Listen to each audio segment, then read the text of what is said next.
Could paper truly hold a life? In the relentless thrum of Shanghai 1928, where steam and smoke mingled with the scent of fried dough and river dampness, Lin Mei often wondered.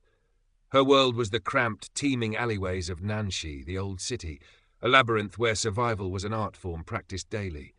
And Mei's art, her only inheritance from a world that had otherwise discarded her, was paper-cutting. Her fingers, stained faint crimson from the cheap red paper she favoured, flew with a dancer's grace, coaxing mythical phoenixes and delicate plum blossoms from fragile sheets with impossibly sharp, tiny scissors. Each snip was a defiance, each finished piece a small, fierce flicker of beauty against the grimy backdrop of her existence. She was 18, orphaned for as long as she could remember, possessing only her skill, her resilience, and a wary caution etched deep in her observant eyes. Her stall was a patch of pavement, her display a worn cotton cloth, her income measured in copper coins tossed by hurried passers-by, barely enough for thin congee and a shared space in a crowded tenement room. The plum blossom, May, her namesake, a symbol of endurance through harsh winters, felt less like a promise and more like a cruel irony some days. Adding to the daily struggle was Scar Wu. He wasn't a major gangster, just a neighborhood bully who'd carved out a territory among the street vendors and performers. His face, marked by a jagged white line across one cheek, perpetually wore a sneer of petty authority. He demanded fees, protection money May could ill afford. Today, his shadow fell long over her small display. "Business looks slow, little flower," he rasped, his eyes lingering on the few coins in her small bowl. "Maybe you need better protection." May kept her gaze fixed on the intricate lattice she was cutting, her knuckles white around the scissors. "I have enough for today, Wu-ge," she murmured, using the grudgingly polite term for older brother. He spat near her foot. "Don't forget who keeps this spot safe for delicate things like you." He sauntered off, leaving a trail of menace that chilled her more than the damp air rolling in from the Wangpu River. A sudden gust whipped through the alley, carrying the first heavy drops of a brewing storm. May scrambled to gather her precious paper cuts, shielding them under her thin cotton tunic. Rain lashed down, turning the dusty ground to mud, sending vendors scurrying for cover. Wu wouldn't offer any. May darted down a narrower lane, seeking shelter. Ahead, tucked between a noodle shop and a pawnbroker, was a faded wooden facade she hadn't noticed before. Carved above the door were characters signifying theatre of fleeting shadows. The paint was peeling, the wood dark with age and neglect. Drawn by an instinct for refuge, she huddled in the recessed doorway, clutching her damp paper treasures. The door creaked open. An old man, frail but with eyes that held a surprising spark, peered out. He wore a long, ink-stained gown, his wispy white beard trembling slightly. He glanced down at the intricate paper phoenix May was trying to shield. "Ah!" he sighed, a sound like dry leaves rustling. Such delicate work should not suffer the storm. He beckoned her inside. Hesitantly, May stepped over the threshold into a world steeped in dust motes dancing in dim light. The air smelled of old wood, tung oil, and something else, a faint, bittersweet scent of forgotten stories. The small space was cluttered with chests, rolls of parchment, and hanging overhead, translucent figures made of donkey skin, warriors, maidens, mythical beasts. This was a shadow puppet theatre, a relic clinging precariously to life in the age of roaring cinemas and jazz clubs. The old man introduced himself as Master Feng. He saw the damp paper cuts May carefully laid out on a dusty table. He picked one up, a scene of village life, impossibly detailed. "Your fingers hold magic," he murmured, his gaze appreciative. "A skill like this, it is becoming rare." May felt a warmth spread through her chest, unfamiliar and welcome. Master Feng saw her shivering, her clothes soaked. He offered her hot tea in a place by a small charcoal brazier. They talked, May hesitant at first, then slowly opening up about her craft, her life on the streets. Master Feng listened patiently, his head nodding. His own theatre, he admitted sadly, was struggling. Fewer people came to see the old tales played out in shadow and light. He lived alone, pouring his dwindling resources into keeping the tradition alive. Seeing her skill, an idea sparked in his eyes. "Perhaps," he said slowly, stroking his beard, "perhaps fate brought you here. My puppets, they grow old, their forms fade.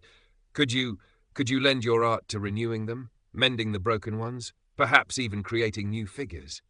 He offered little pay, just food and a safe corner in the theatre's back room to sleep, away from the rain and Scar-Woo. For May, who had known only precariousness, it felt like a lifeline, a roof, warmth, and the chance to practice her art without fear of it being trampled or stolen. More than that, it was validation. Someone saw value in her paper dreams. "Yes, Master Feng," she whispered, her voice thick with emotion. "I would be honored." She settled into the small back room, a space barely larger than a closet but dry and secure. By day she helped Master Feng, meticulously repairing torn warrior robes with slivers of paper, crafting new, vibrant figures based on his old designs, but infused with her own delicate style. By night, under the glow of a single oil lamp, she practiced her own art, cutting scenes inspired by the theatre's tales and the city swirling outside her small window.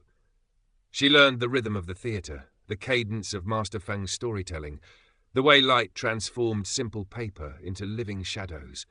She felt a sense of belonging she hadn't known before, a fragile peace settling over her wary heart.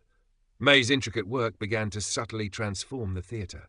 Her newly crafted puppets moved with a finer grace, their colours richer behind the screen.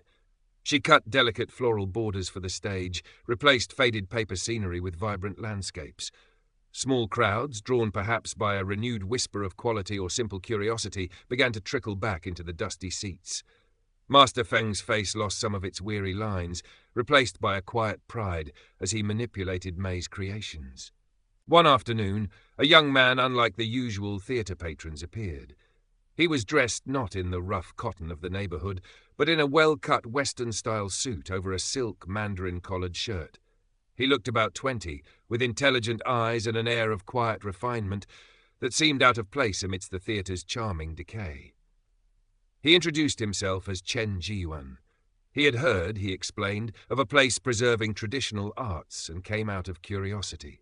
He sat through the entire performance of Journey to the West, his attention rapt. Afterwards, he approached May, who was carefully packing away the puppets. "Your work," he said, his voice hesitant but sincere. "The figures, they possess such life, such detail. It's extraordinary." May, flustered by the direct address from someone clearly of a different world, merely nodded, murmuring thanks. Ji-yuan lingered, asking questions about the paper, the cutting technique. He spoke of art galleries he had visited, of European painters, concepts May barely understood but found fascinating. There was a gentleness about him, a genuine interest that chipped away at her usual reserve. He began visiting the theatre regularly, sometimes watching the show, sometimes just talking quietly with May as she worked, or sharing books on art he thought she might like. An unlikely connection began to form, fragile and tentative, across the vast chasm of their social stations. He commissioned a piece from her, a complex rendering of dragons chasing a pearl. When he paid, he pressed far too much money into her hand. May tried to refuse the excess, her pride stung, but he insisted gently, consider it an investment in the artist.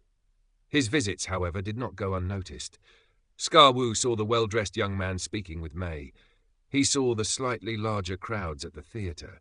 His envy festered. One morning, May arrived to find her workspace in disarray. A pile of expensive mulberry paper Ji-yuan had gifted her was slashed, her sharpest scissors missing. Her heart sank. She knew instantly it was Wu. Master Feng was furious, ready to confront the bully, but May stopped him. "No, Master," she said, her voice tight but steady. "He wants a reaction. We won't give it to him." She spent hours painstakingly repairing what she could, using lesser materials. When Wu swaggered by later, clearly expecting tears or anger, May met his gaze coolly and returned to her work. Her quiet defiance seemed to unsettle him more than an outburst would have. She found her scissors discarded in the alley later, slightly bent but usable. She had weathered his petty storm, but the incident left a bitter taste, a reminder of her vulnerability. Ji-yuan, hearing about the vandalism from a distraught Master Feng, was appalled. He wanted to use his family's influence to report Wu to the police or have hired muscle deal with him. May firmly refused. "This is my world, Ji-yuan," she explained, her voice quiet but firm. "Dealing with men like Wu is part of it. Your solutions, they belong to your world. They would only cause more trouble for Master Feng and me here." Her independence, her refusal to be a victim needing rescue, seemed to deepen his admiration, but also highlighted the chasm between them. He tried to help in other ways, bringing her books on Western design principles, discussing color theory, pushing her to think beyond the traditional motifs. Their conversations became longer, more personal. May found herself looking forward to his visits, to the intellectual stimulation and the spark of connection she felt. Yet, with the growing closeness came a growing unease. She saw the curious, sometimes disapproving glances from people in the neighborhood when Jiwan's expensive rickshaw waited for him. She overheard snippets of conversation from his world too. A chance encounter with one of his friends near the theater yielded a dismissive comment about Jiwan slumming it. The weight of their different realities pressed down. One evening, Jiwan invited May to accompany him to see a foreign film, a Charlie Chaplin comedy. May, hesitant but curious, agreed. Dressed in her best but still simple tunic, she felt acutely aware of the gulf between her and the fashionable crowd at the Grand Cinema on Nanking Road. Jiwan was attentive, explaining the unfamiliar customs, but May couldn't shake the feeling of being an imposter. Afterwards, walking along the Bund, the magnificent European buildings stark against the night sky, the disparity felt overwhelming. "Your family," May began hesitantly, "they wouldn't approve of us spending time together." Jiwan looked away, towards the dark river traffic.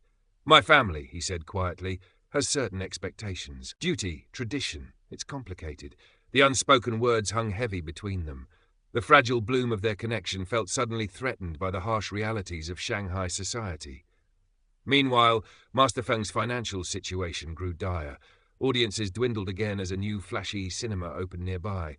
The landlord threatened eviction. Master Feng grew withdrawn, the spark in his eyes dimming.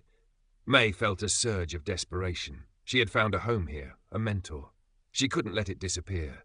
She redoubled her efforts, trying to sell more of her own intricate paper cuts on the side, but it wasn't enough. Remembering Jiwan's talk of design and wider markets, an idea, bold and terrifying, began to form. She knew she needed more than street corner sales. She needed a bigger stage. Jiwan, sensing her desperation and Feng's plight, mentioned a Madame Zhao, a formidable businesswoman known for her modern Kessie fashion boutique that catered to Shanghai's elite. "She has an eye for unique talent," Jiwan said. "She blends Western styles with Chinese aesthetics. Perhaps," he arranged an introduction. Madame Zhao's boutique in the French concession was a world away from Master Feng's dusty theatre. Sleek Art Deco lines, polished floors, mannequins draped in luxurious silks and furs. Madame Zhao herself was impeccably dressed in a modern kyongsam, sharp eyes assessing May from head to toe as she entered the opulent space. She exuded an air of brisk efficiency and ambition. May, clutching a portfolio of her best paper cuts, felt small and out of place. Madame Zhao examined May's work with a critical eye, holding pieces up to the light, her expression unreadable. "Intricate," she conceded, tapping a long fingernail against a complex phoenix design. "Traditional folk art. Charming, but limited." May's heart sank. However, Madame Zhao continued, leaning back in her carved rosewood chair. "There is a certain aesthetic purity, a graphic quality. Perhaps it could be adapted." She spoke of textile patterns for high-fashion kyongsams, designs for lacquered screens, motifs for expensive accessories. "The wealthy tire of the same old European imports," she stated coolly. "They crave something uniquely Chinese, yet modern. Your technique, simplified, stylized, it might just work." The offer was clear. Collaborate with Madame Zhao's designers, translate her delicate paper visions into repeatable patterns for commercial production. The pay would be substantial, enough to save Master Feng's theatre and secure her own future. But May felt a pang of conflict. Was this selling out? Betraying the painstaking, soul-infused craft Master Feng cherished for commercial gain? She thought of the old man's dimming eyes, the eviction notice. Survival and loyalty demanded adaptation. "I understand," May said, meeting Madame Zhao's sharp gaze. "I am willing to learn." Working with Madame Zhao was demanding. Designers translated May's fluid cuts into bolder graphic patterns. May had to approve colors, suggest modifications, learn about printing processes. It stretched her artistic boundaries, forcing her to think about repetition, scale, and market appeal. Some part of her mourned the loss of the unique, ephemeral quality of each hand-cut piece, but another part thrilled at seeing her visions take new forms on shimmering silks and glossy paper intended for lampshades and fans. Madame Zhao was a tough mentor, demanding, critical, but fair. She recognized May's talent and pushed her relentlessly. May learned about contracts, deadlines, and the fast-paced world of Shanghai commerce. Jiwan watched this transformation with a mixture of pride and apprehension. He was glad May had found an opportunity, but he saw the long hours she worked, the stress lines around her eyes. He also faced growing pressure from his own family. His father, a stern patriarch concerned with lineage and business alliances, had heard rumors of his son's association with a low-born artist. Discussions about a suitable arranged marriage became more frequent, more insistent. Jiwan felt increasingly trapped between two worlds, the stifling expectations of his family and the vibrant, challenging world May represented. Madame Zhao, sensing the potential, decided to launch May's designs in a major way, a dedicated exhibition and fashion showcase at the prestigious Wing-On department store on Nanking Road. It would be May's public debut, a chance to establish her name. The stakes were incredibly high. Preparations for the Wing-On exhibition consumed May's life. She worked day and night alongside Madame Zhao's team, overseeing the creation of stunning cheongsams adorned with her stylized phoenix and plum blossom motifs, intricate paper-cut screens that served as backdrops, and delicate accessories incorporating her designs. The pressure was immense, but fueled by the hope of finally achieving stability for herself and Master Feng, May pushed through her exhaustion. Master Feng, though frail, visited the workshop occasionally, his eyes wide with a mixture of awe and perhaps a touch of sadness at the transformation of May's art. "You fly high now, little May," he murmured one day, touching a silk panel printed with her design. "Just don't forget the shapes the shadows taught you."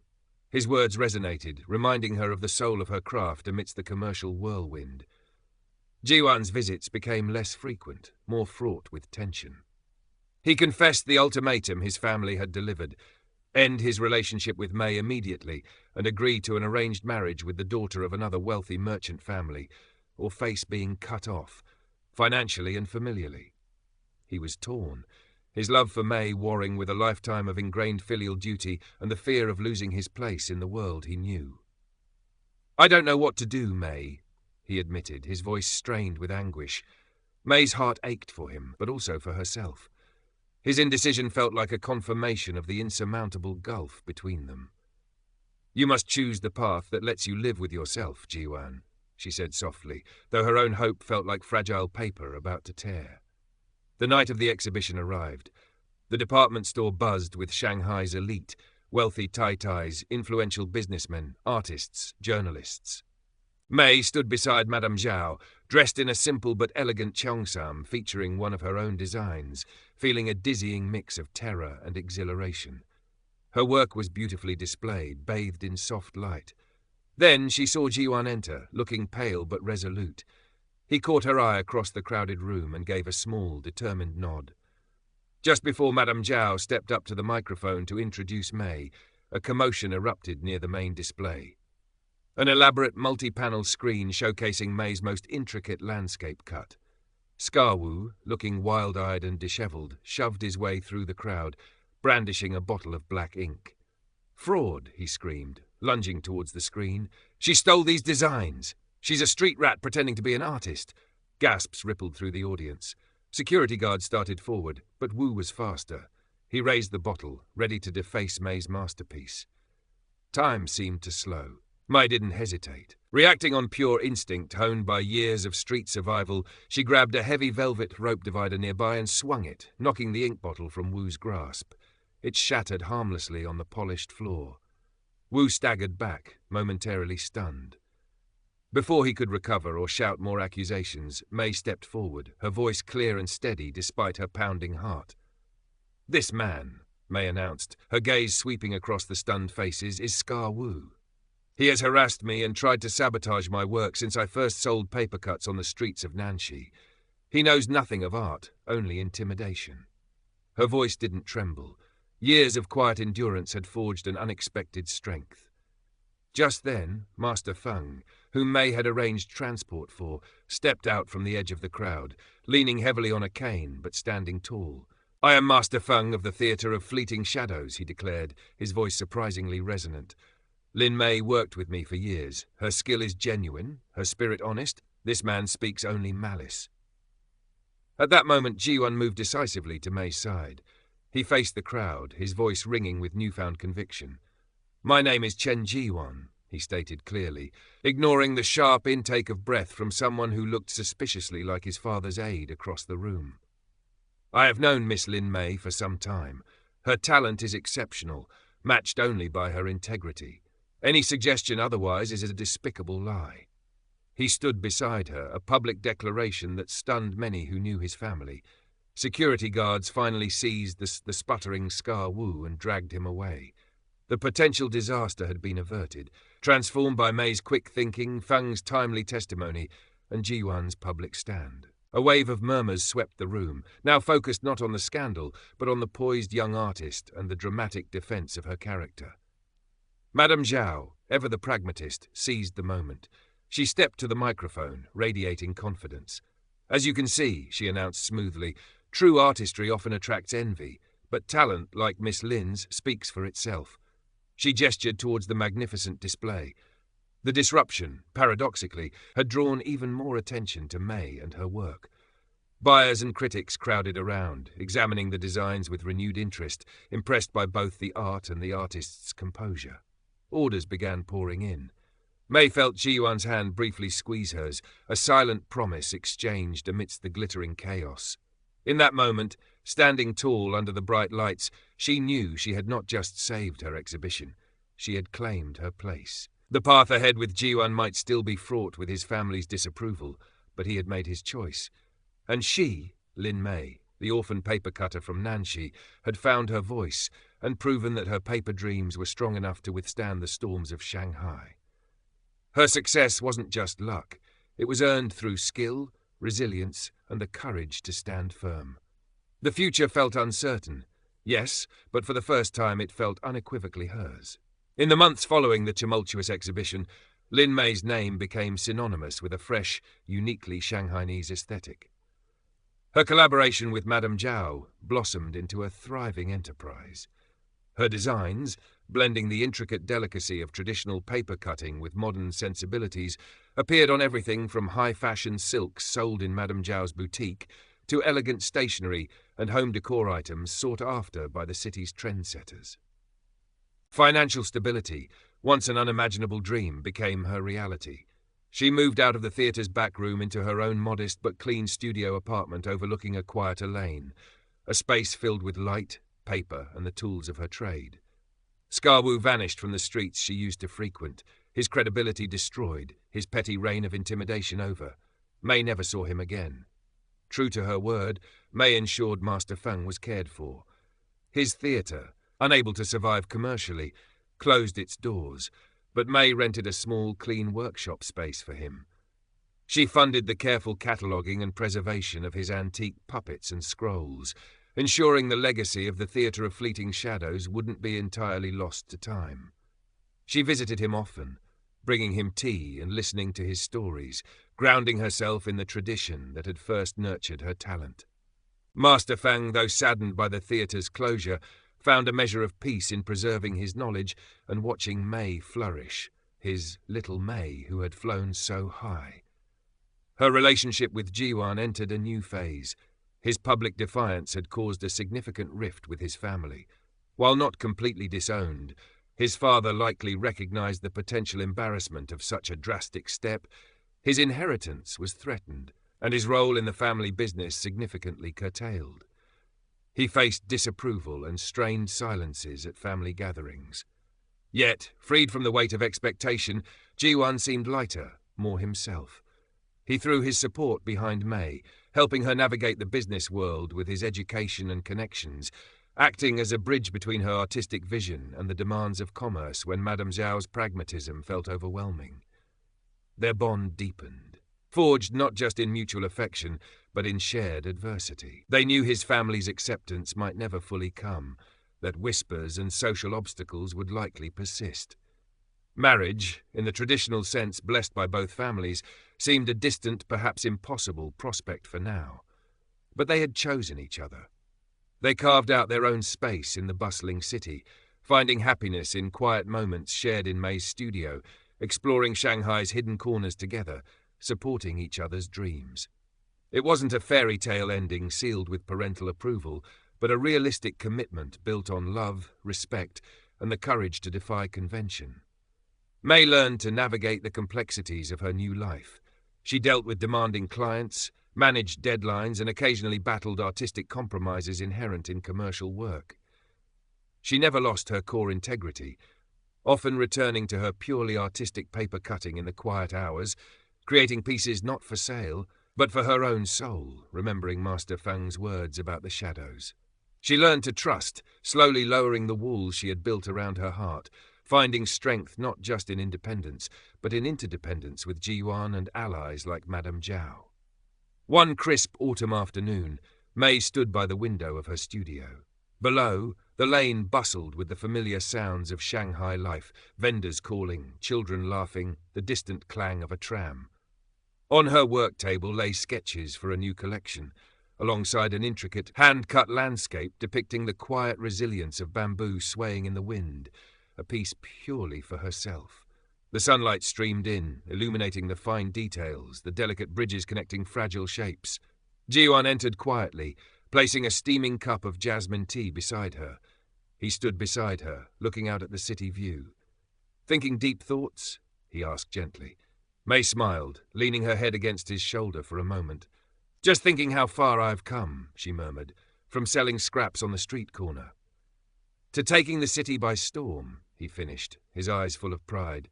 "Your journey, May, it's remarkable." "Our journey," she corrected softly. "We faced the storm together." He squeezed her hand. The challenges hadn't vanished. His family remained distant, polite but cool during the rare occasions they encountered May. Society still judged relationships that crossed class lines. Financial success brought its own pressures.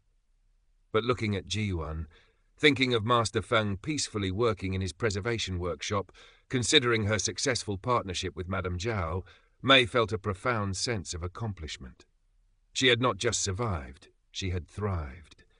She had turned fragile paper into a foundation for her life, her art into a bridge across social divides. She had stayed true to her core values of kindness and integrity, even while adapting to a demanding new world. Her success wasn't just about wealth or recognition. It was about proving that talent and perseverance could reshape destiny, that virtue could be rewarded not always with ease, but with earned fulfillment. She picked up her scissors, the familiar weight grounding her. The plum blossom, her namesake, bloomed not just in winter hardship, but blossomed fully in the life she had painstakingly cut and shaped for herself.